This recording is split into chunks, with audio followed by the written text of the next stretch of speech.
तो और गाइस, आज का जो ये हमारा वीडियो है, इस वीडियो में यूनिट्स एंड मेजरमेंट का लेक्चर नंबर 2 डायमेंशनल एनालिसिस के बारे में पढ़ेंगे। क्या डायमेंशनल एनालिसिस है? ये क्या होता है सब कुछ जानेंगे। चला सब कुछ जानेंगे आज की इस वीडियो में डायमेंशनल एनालिसिस के बारे में। सबसे पहले मैं हेडिंग लगा लेता हूं इस चैप्टर का, यूनिट्स एंड मेजरमेंट। इसके बाद एक एक करके सारी चीजों को समझने का प्रयास करेंगे, ठीक है। और साथ ही साथ हम लोगों ने इससे पिछला वीडियो लेक्चर में जो भी कवर किया था उसका मैं ओवरव्यू इस लेक्चर में पहले बताऊंगा। इसके बाद ढेर सारे डायमेंशन क्वांटिटी यानी कि फिजिकल क्वांटिटी का डायमेंशन देखेंगे, ठीक है। तो सबसे पहले हेडिंग लगा लेते हैं, units and measurement. Units and measurement. क्या मेजरमेंट?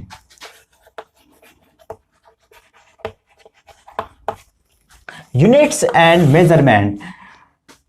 तो चला आप सभी को मालूम होगा कि इससे पिछला वीडियो लेक्चर में मैंने आपको सभी कुछ के बारे में बताया था। तो अब देखते रहिए यूनिट्स क्या होता है। Units to measure a physical quantity, we need some standard. That standard value is called unit. जैसे आप लेंथ को मेजर करते हैं तो लेंथ को मेजर करने के लिए आपको मीटर में मेजर करते हैं, सेंटीमीटर में मेजर करते हैं, किलोमीटर में मेजर करते हैं, डेसीमीटर में मेजर करते हैं। ढेर सारे यूनिट्स हैं। एसआई सिस्टम पर हम लोग चल रहे हैं ना। एसआई सिस्टम में किस तरह से हम लोग यूज करते हैं, इसमें एक फिजिकल क्वांटिटी के बारे में आया। तो फिजिकल क्वांटिटी क्या होता है मैं अभी आपको बता रहा हूं। What is physical quantity? Physical quantity, physical quantity क्या होता है? चला, all measurable quantities are called physical quantity. क्या? All measurable quantities are called physical quantity। जी हाँ, all measurable quantities are called physical quantity। अगर आप डेफिनेशन अच्छे से लिखना चाहते हैं आप अपना पेन और कॉपी निकालिए और लिखना स्टार्ट कर दीजिए। तो the quantity which can be measured by an instrument and which describes the laws of physical world। Physical quantity मैंने आपको बताया था कि physical quantity PQ is equals to होता है, क्या होता है? N इंटू यू, जहां पर N हुआ न्यूमेरिकल वैल्यू, U क्या हुआ? यूनिट। U क्या हुआ? यूनिट, ठीक है। U हुआ यूनिट। अब फिजिकल क्वांटिटी कितने टाइप के होते हैं मैंने आपको बताया था। देयर आर कॉमनली जो हम लोग यूज करते हैं, there are 3 types of physical quantity. क्या क्या? फर्स्ट में फंडामेंटल फिजिकल क्वांटिटी। फंडामेंटल, सभी को समझेंगे, fundamental physical quantity. Second number में डिराइव्ड फिजिकल क्वांटिटी। आप लोग मॉडर्न युग के विद्यार्थी हैं इसलिए यहां पर मैंने PQ लिखा है, यहां पर भी PQ लिखा है। और इसके बाद supplementary physical quantity. Supplementary physical quantity, spelling को आप चेक कर लीजिएगा, ठीक है। Supplementary physical quantity. Fundamental physical quantity क्या होता है? What is fundamental physical quantity? What is fundamental physical quantity which do not depend on any other physical quantity? जो किसी भी फिजिकल क्वांटिटी पर डिपेंड नहीं करता है। ये अपने आप में होता है,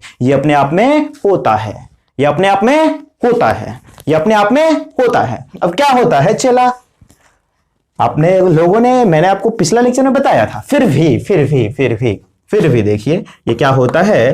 लेंथ। क्या? लेंथ, हाँ लेंथ। इसके बाद मास, ठीक है। इसके बाद लेंथ, मास, टाइम। इसके बाद टेम्परेचर। इसके बाद टेम्परेचर के बाद क्या होता है? चला, इलेक्ट्रिक करंट,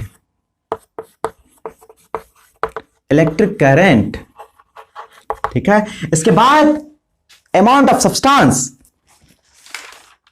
ठीक है, लुमिनस इंटेंसिटी, लुमिनस इंटेंसिटी, इसके बाद amount of substance,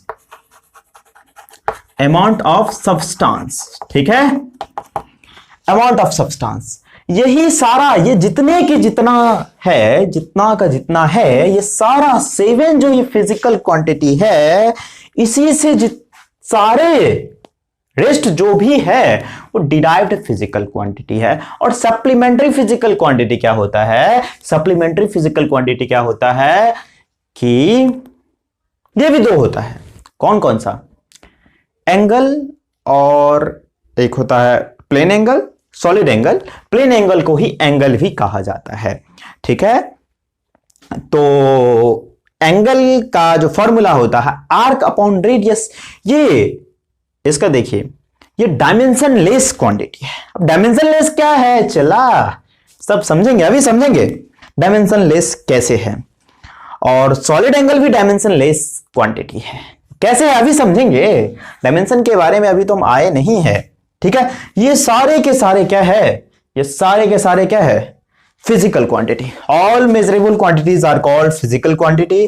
fundamental quantity क्या होता है? Which can not depend on any other physical quantity, जो दूसरे राशि पर मेजर ये नहीं करता है, डिपेंड नहीं करता है।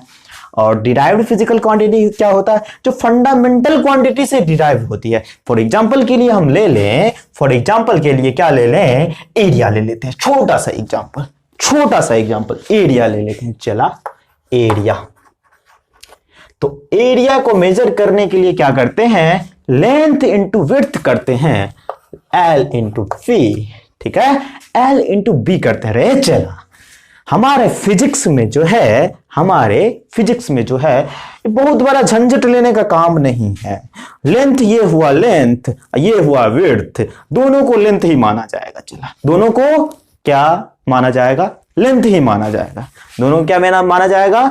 लेंथ, दोनों को लेंथ ही माना जाएगा। हमारे फिजिक्स में ज्यादा कॉम्प्लिकेटेड नहीं बनाना है हम लोगों को, ठीक है, आसान भाषा में समझ लें। अरे भैया ये हमारे पास डस्टर है, सॉरी डॉटर कर रहे थे, डस्टर है, डस्टर, ठीक है। ये आपका लेंथ है, ये जो विड्थ है, तो ये भी तो यहां से यहां तक लेंथ ही हुआ। चला जुट्टे से बात को क्यों भरियाएंगे? जब मामला क्लियर है तो बात को क्यों भरियाना? बात को भरियाएंगे नहीं, डायरेक्ट क्लियर कर समझेंगे, ठीक है। तो ये L इंटू एल हुआ रे। चला तो ये L स्क्वायर हुआ। अब डायमेंशन पर आ रहे हैं, धीरे धीरे आ रहे हैं। चला डायमेंशनल एनालिसिस पर, ठीक है, बिल्कुल भी घबराना नहीं है, घबराना नहीं है। तो अब हम इसको इरेज कर रहे हैं। चला ठीक है, अच्छा से नोट्स बनाइएगा, क्योंकि बेस्ट नोट वही होता है जब आप लेक्चर के दौरान, ऑनलाइन क्लासेस में क्या होता है, जब आप लेक्चर के दौरान वो नोट्स को अपने हिसाब से उसको बनाते हैं, this is the best note. कि उसी समय में कोई ऐसा भी चीज होगा जो आपके लिए इंपॉर्टेंट होगा, जो आप पहले से ही आता है, उसको लिखने का जरूरत है नहीं।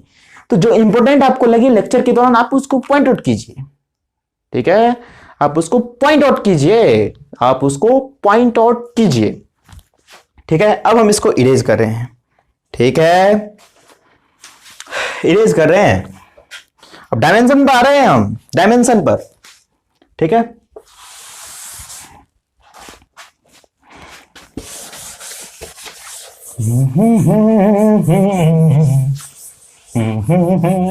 चलो चला, गाना नहीं सुनाएंगे, गाना सुनाइए चमड़ी।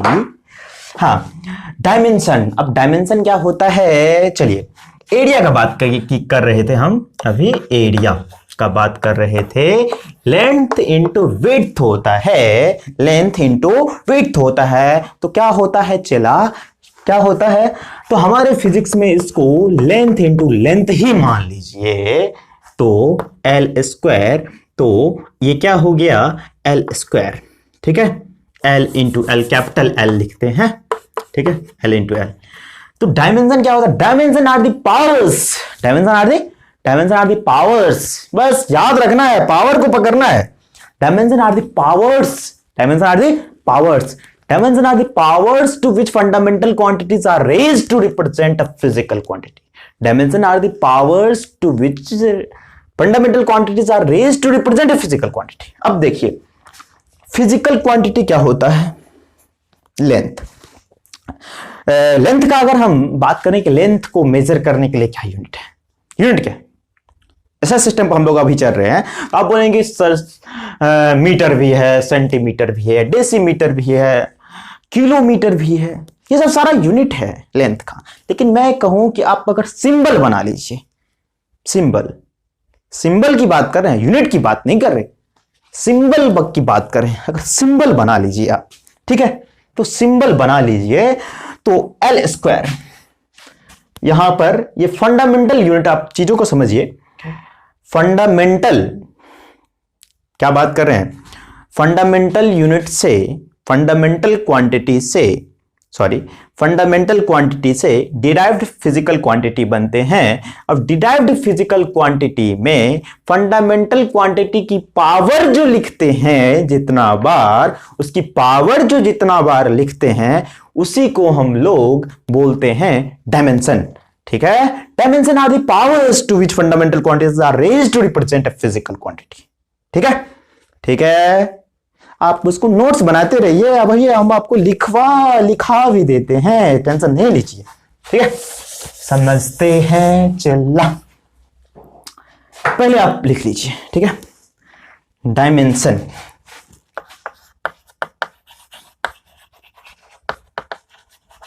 डायमेंशन, ठीक है, क्या डायमेंशन।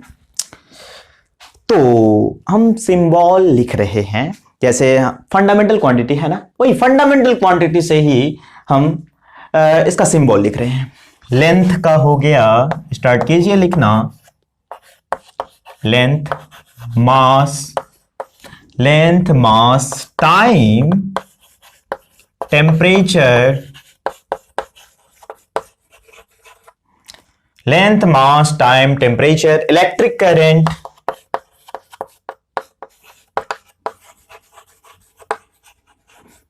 luminous intensity,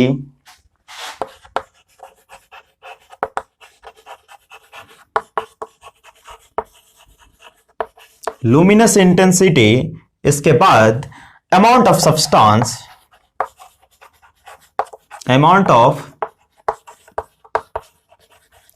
चला, यही 7 जो फंडामेंटल क्वांटिटी है ना, इसी से जो दुनिया का जितना भी फिजिकल क्वांटिटी बनेगा, जितना भी इसके अलावे बनेगा, सारा का सारा क्या होगा, डिराइव्ड फिजिकल क्वांटिटी। ठीक है, जो भी बनेगा एक्सेप्ट सप्लीमेंट्री फिजिकल क्वांटिटी के बारे में मैं आपको अभी बताया था। अब देखिए लेंथ का हम एल लेते हैं, और एक बात, इसको ब्रैकेट में ऐसे करके क्लोज करते हैं डायमेंशन को। अब क्यों करते हैं, this is the reason why we close this bracket. देखिए इसलिए करते हैं कि इसको ये ना कंफ्यूजन हो कि ये क्वांटिटी है, बल्कि ये डायमेंशन है। ठीक है, अब ये अभी हम आपको बता रहे हैं, ये जितना भी लिखेंगे ये डायमेंशन नहीं है। अब डिराइव्ड यूनिट का हम लोग डायमेंशन अभी निकालेंगे। ठीक है, अब देखिए मास के लिए m, टाइम के लिए आप क्या लिख सकते हैं, t, टेम्परेचर के लिए तो आप t नहीं लिख सकते हैं ना। टेम्परेचर के लिए कई बुक में के भी लिखा हुआ रहता है और थीटा भी लिखा हुआ रहता है। आपके जितने भी कॉम्पिटिटिव एग्जामिनेशन में क्वेश्चंस आएंगे, डायमेंशन से आएगा ही आएगा, रेस चला, डायमेंशन से आएगा, टेंशन मत लो। ठीक है, तो थीटा भी लिख दो। वहां पर सिचुएशन के आधार पर अगर बोलेगा कि थीटा रखकर थीटा मान रखकर प्रूफ कीजिए या फिर सॉल्व कीजिए, तो आप उस अकॉर्डिंग करेंगे सिचुएशन के आधार पर। ठीक है, इलेक्ट्रिक करंट का इसका एम्पियर होता है, तो इसी का ले लेते हैं ए, और कई बुक में इसको आई भी लिखा हुआ रहता है, आपको बिल्कुल भी घबराना नहीं है। ठीक है, आई भी लिखा हुआ रहता है। इसके बाद लुमिनस इंटेंसिटी का सिंबल हो गया चला सी, और अमाउंट ऑफ सब्सटेंस का क्या हो जाएगा, मोल। ये सारे के सारे क्या है, सिंबल हम लोग डायमेंशन लिखेंगे, तो यही सिंबल का यूज करने वाले हैं, रे चला, यही सिंबल का यूज करने वाले हैं हम लोग। आई होप कि आप लोगों को दिखाई दे रहा होगा। ठीक है, यही सारे के सारे हम लोग सिंबल का यूज करने वाले हैं डायमेंशन में। ठीक है, ठीक है, ठीक है, ठीक है, ठीक है, ठीक है। चलो, अब मोस्ट कॉमनली यूज्ड होता है वो यही तीनों होता है। ठीक है, लेंथ, मास, टाइम। मोस्ट कॉमनली यूज क्या होता है? लेंथ, मास, टाइम। मोस्ट कॉमनली यूज क्या होता है? MLT। ठीक है, ठीक है, समझ में आया? ठीक है, अब इसको हम इरेज कर रहे हैं और कुछ फिजिकल क्वांटिटी का हम लोग डायमेंशन अभी निकालेंगे। ठीक है, वैसे ही हालांकि आपके बुक के लास्ट में आप जो देखेंगे वहां पर आपको डायमेंशन के ढेर सारे फॉर्मूला होते हैं। बहुत सारे जगह यहां पर सजेस्ट किया जाता है कि इसको रट लीजिए, इसको रट लीजिए, कि दैट इज टीडियस मेथड, बहुत ही कठिन मेथड हो जाता है कोई भी चीज को आप बिना समझे हुए रटे हुए। ठीक है, हम यहां पर डायमेंशन पढ़ रहे हैं। मैं चाहूंगा कि डायमेंशन का कुछ फॉर्मूला को लेकर, अगर आपको फॉर्मूला या फिर यूनिट मालूम है तो आप डायमेंशन निकाल सकते हैं कोई भी फिजिकल क्वांटिटी का। ठीक है, अगर आपको यूनिट और फॉर्मूला याद है तो आप डायमेंशन निकाल सकते हैं। ठीक है, और एक बात, और क्या बात? रटना नहीं है। अभी डायमेंशन पढ़ रहे थे हम लोग, तो डायमेंशन पढ़ रहे थे चैप्टर, तो आपको पता कैसे चलेगा कि डायमेंशन किस प्रकार का होता है? क्योंकि शुरुआत में अभी पढ़ ही रहे हैं ना, तो बहुत सारे फिजिकल क्वांटिटी का डायमेंशन बुक में लिखा हुआ है। तो जब हम लोग धीरे धीरे जिस चैप्टर में आएंगे तो उस हिसाब से हम लोग पढ़ेंगे। ठीक है, लेकिन अभी हम कुछ एग्जाम्पल्स के थ्रू एक दो कांस्टेंट का भी डायमेंशन निकालने का प्रयास करेंगे। और कांस्टेंट जैसे कैपिटल G हो गया, ग्रेविटेशनल यूनिवर्सल कांस्टेंट, तो देखेंगे धीरे धीरे, देखते हैं। हड़बड़ाना नहीं है, चला आराम से देखेंगे, कहीं गाड़ी तो छूट नहीं रही है ना, आराम से देखेंगे। ठीक है, ठीक है। कोई दीवाना कहता है, कोई पागल समझता है, मगर धरती की बेचैनी को बस बादल समझता है। मैं तुझसे दूर कैसी हूं, तू मुझसे दूर कैसी है, ये तेरा दिल समझता है या मेरा दिल समझता है। मोहब्बत सांसों की पावन सी कहानी है, कभी कबीरा दीवाना था, कभी मीरा दीवानी है। बहुत हो गया, चला चलो अब स्टार्ट करते हैं। Dimensions of physical quantity, heading लगाएंगे dimensions of physical quantities, physical dimensions of physical quantities. ठीक है, हेडिंग लगाएंगे dimensions of physical quantity, heading लगाएंगे डायमेंशंस ऑफ फिजिकल क्वांटिटी। तो area, first number, 1 number area. Area का क्या होगा? यूनिट होता है, आप सभी को मालूम है, मीटर स्क्वायर। तो इसका डायमेंशन क्या हो गया? L square.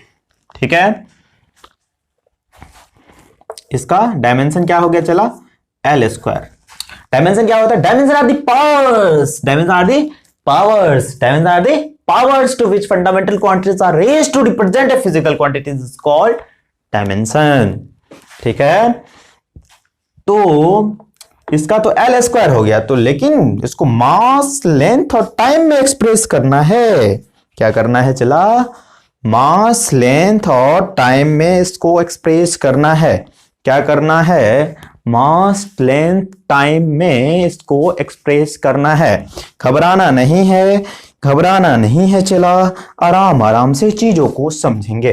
ठीक है, मास, लेंथ। अब देखिए मास लेंथ में कैसे करेंगे? कोई पूछेगा कि what is the dimensional formula of area? Dimension of area in terms of length L square होगा।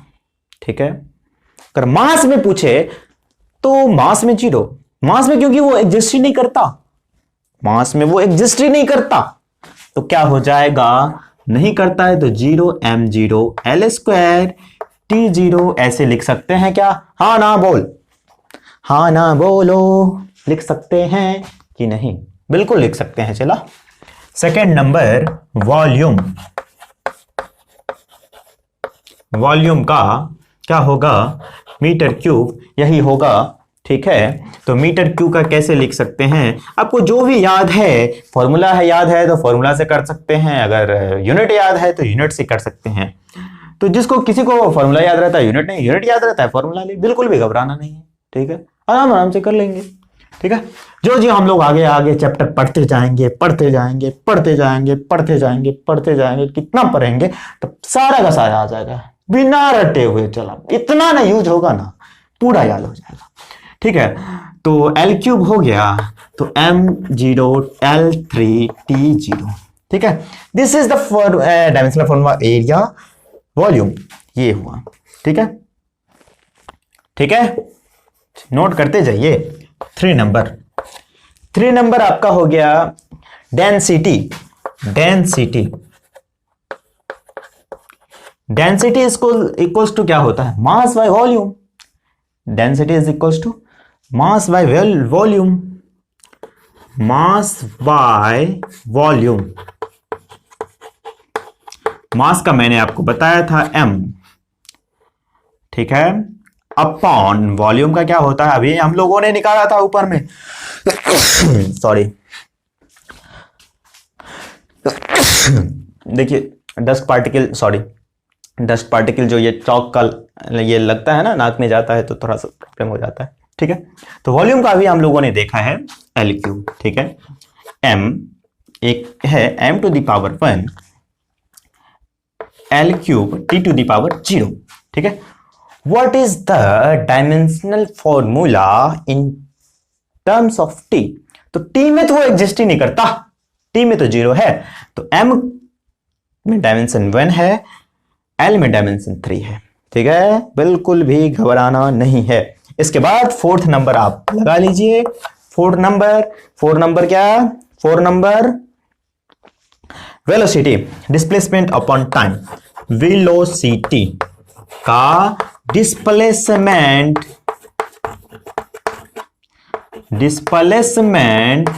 Upon time, displacement upon time क्या चला, डिस्प्लेसमेंट अपॉन टाइम, ठीक है, डिस्प्लेसमेंट अपॉन टाइम।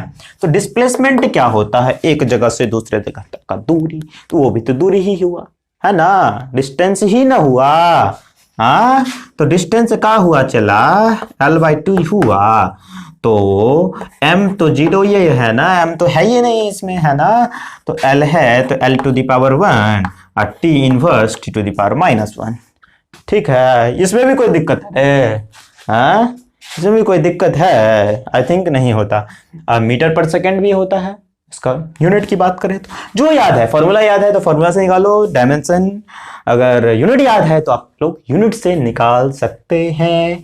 इसको हम अभी एक और लिखा जाएगा यहाँ पर। 5 नंबर हम ले लेते हैं एक्सेलरेशन का ले लेते हैं, चला, change in velocity upon change in time, change in velocity upon change in time, ठीक है। Change in velocity upon change in time, change in velocity क्या हो जाएगा, चला, मीटर पर सेकेंड, इसका जो वेलोसिटी का डायमेंशन क्या होता है, सॉरी वेलोसिटी का यूनिट क्या होता है, मीटर पर सेकेंड, टाइम का तो भी तो सेकेंड ही होता है, सेकेंड, ये m मीटर है। बहुत बार स्टूडेंट क्या गलती करते हैं, ये m क्या है, मास नहीं है, मीटर है, चला, मीटर है, ठीक है, वो मीटर है L/T²। तो ये क्या हो जाएगा, इसका डायमेंशन हो जाएगा, यहां पर जगह नहीं है, ऊपर से हम इरेज कर रहे हैं, ठीक है। अब लिखते जाइए, नोट्स बनाते जाइए, ठीक है। L/T², तो इसका डायमेंशन क्या हो जाएगा, चला, m0, m में 0 है, कुछ है ही नहीं, तो L⁻⁻⁴ T⁻⁻², क्योंकि ये ऊपर चला गया। तो what is the dimensional formula of acceleration, तो m0 L1T-2, this is the dimensional formula of what, acceleration, ठीक है ना। अब जी, एक्सेलरेशन ड्यू टू ग्रेविटी, तो वो भी क्या हो जाएगा, acceleration due to gravity metre पर सेकेंड स्क्वायर। तो मीटर पर सेकेंड स्क्वायर दोनों का, मीटर पर सेकेंड स्क्वायर इसका भी, मीटर पर सेकेंड स्क्वायर इसका भी, दोनों का सेम ही होगा। ठीक है, ठीक है ना। चलिए अगला जो है हमारा, अगर आप 7 नंबर की बात करें, ये 5 हुआ एक्सेलरेशन ड्यू टू ग्रेविटी का, वो ही होगा। ठीक है, घबराना नहीं है। तो वो तो 6 हो गया, बार बार मैं क्यों लिखूं उसमें, है ना। ठीक है, अब 6 का, ये बहुत ही इंपॉर्टेंट है, चला इसको डायरेक्ट रट लो, रट लो। ठीक है, याद कर लो, लर्न कर लो, आप जो भी समझो समझ लो, समझ लो। फोर्स का समझ ही लेते हैं। फोर्स का, फोर्स इज इक्वल टू होता है ना mass into acceleration, mass into acceleration. Mass का m होता है, एक्सलरेशन का LT-2, अभी हम बताए हैं। तो क्या हो गया, MLT-2। इसको डायरेक्ट रट लो, चला ये GLMR लगा लो, GLMR। ये क्या होता है, ये क्या होता है, घुट्टा लगाओ मस्त रहो, घुट्टा, घुट्टा लगाओ, लगाओ मस्त रहो। ठीक है, ठीक है ना, घुट्टा लगाओ मस्त रहो, डायरेक्ट घुट्टा लगा लेना है। चला फोर्स का बहुत, क्योंकि मोस्ट कॉमनली यूज होता है फोर्स का डायमेंशन। ठीक है, अब आ जाते हैं 7 नंबर में। 7 नंबर ज्यादा नहीं बताएंगे, 10 तक ही बताएंगे और एक कांस्टेंट 11 तक बताएंगे। ठीक है, श्री श्री 108 नहीं, श्री श्री 11, बस 11 से ज्यादा नहीं बताएंगे, क्योंकि जो जो बहुत सारे, ढेर सारे है। ठीक है, ढेर सारे हैं, तो उसको करने लगेंगे तो बहुत समय लगेगा, और एक ही बार में अगर लिख रहे हैं तो याद करना भी बहुत कठिन हो जाता है, आप सभी जानते हैं। ठीक है, चलिए तो 7 नंबर क्या है, चला मोमेंटम। मोमेंटम का क्या हो जाएगा, मोमेंटम इज इक्वल टू क्या होता है, momentum is mass into velocity, mass into velocity, mass into velocity. तो मास का तो m हो गया, वेलोसिटी का अभी हम लोग पढ़े थे कि नहीं, बताओ, वेलोसिटी का पढ़े थे कि नहीं, वेलोसिटी का पढ़े थे कि नहीं। L/T होगा, यानी कि m1 L1 T इनवर्स। ये हो गया आपका मोमेंटम का डायमेंशन। हाँ सॉरी, एक चीज मैंने आपको और बताया था, मैंने पीछे जो भी डायमेंशन फॉर्मूला लिखा था वो ब्रैकेट देना भूल गया था, आप लोग ब्रैकेट में ही लिखिएगा। ठीक है, मैं अभी याद आ गया। 8 नंबर, 8 नंबर क्या होगा, फोर्स, सॉरी वर्क का, वर्क का क्या होता है, यूनिट जूल होता है। ठीक है, वर्क इज इक्वल टू क्या होता है, फोर्स इंटू डिस्प्लेसमेंट,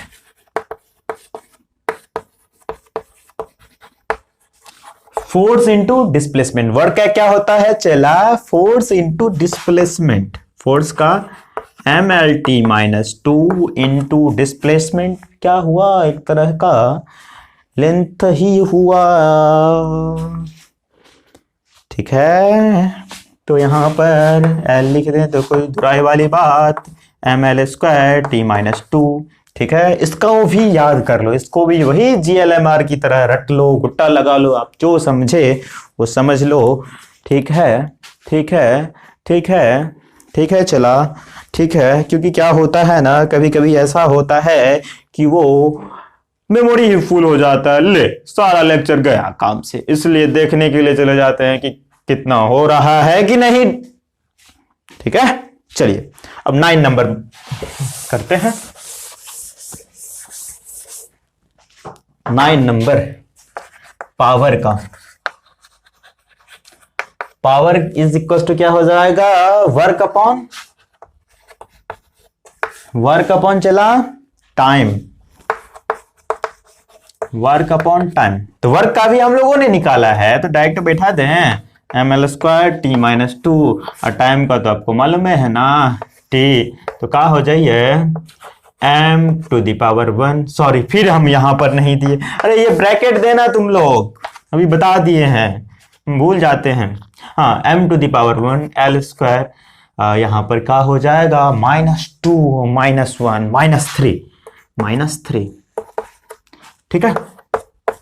तो यहां पर 9 हो गया, 10 नंबर देखते हैं, ठीक है, यही ना होगा।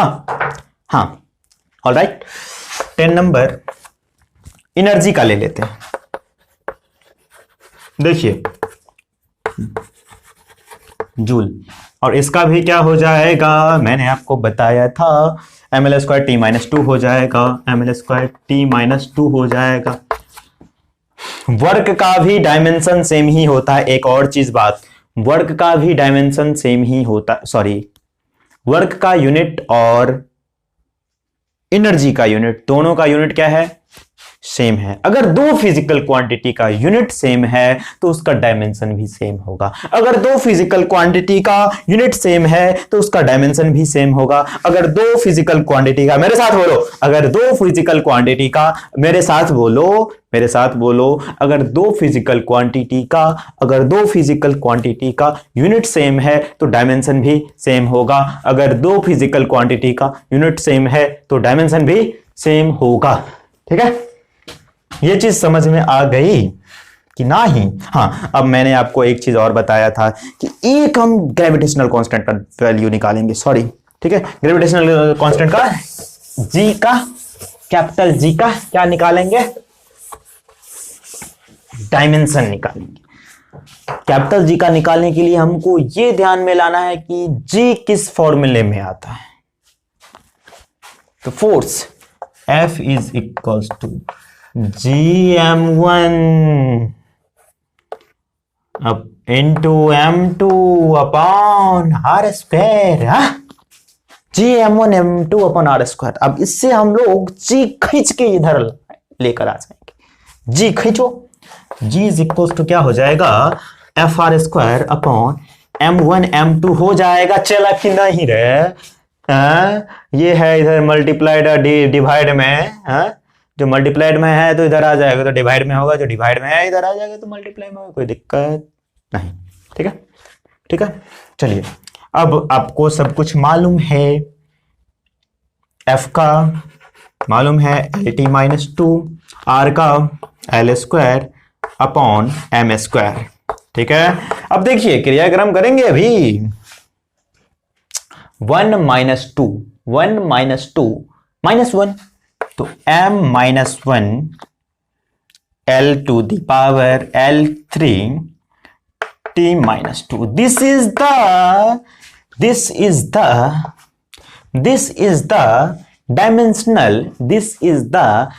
is the dimensional formula of gravitational constant capital G। दोस्तों, मेरे प्यारे बच्चों, मेरे प्यारे छात्रों, ठीक है, अगर आपको यह वीडियो पसंद आया होगा तो आप जरूर अपने दोस्तों के साथ शेयर कीजिएगा। लेकिन बहुत ज़्यादा एनर्जी लगता है चला जब आप एक वीडियो को शूट करेंगे, तो आपको पता चलेगा कि कैमरे के सामने किस तरह से बोलने में समय लग जाएगा 1 सप्ताह, कि किस तरह से हाउ टू रिप्रेजेंट, ठीक है, कैसे रिप्रेजेंट करेंगे अपने आप को। इसलिए बहुत मेहनत लगता है। कई बार तो ऐसा होता है, अभी हमको मालूम नहीं है, कितना बार तो ऐसा होता है कि रिकॉर्ड कर लेते हैं वीडियो, कितना बार ऐसा भी होता है कि रिकॉर्ड कर लेते हैं वीडियो, फिर बाद में पता चलता है कि उसमें आवाज ही नहीं आई। अब लो फिर से शूट करो, फिर से शूट करना पड़ता है। अभी मुझे मालूम नहीं है कि इसमें आवाज आएगा कि नहीं, फिर से उसको वॉच करेंगे तब पता चलेगा, अच्छा ठीक है, थैंक्स गॉड कहेंगे। इसीलिए बहुत मेहनत लगता है। Thanks for watching this video. जय हिंद, वंदे मातरम। Okay, take care, bye bye, all the best.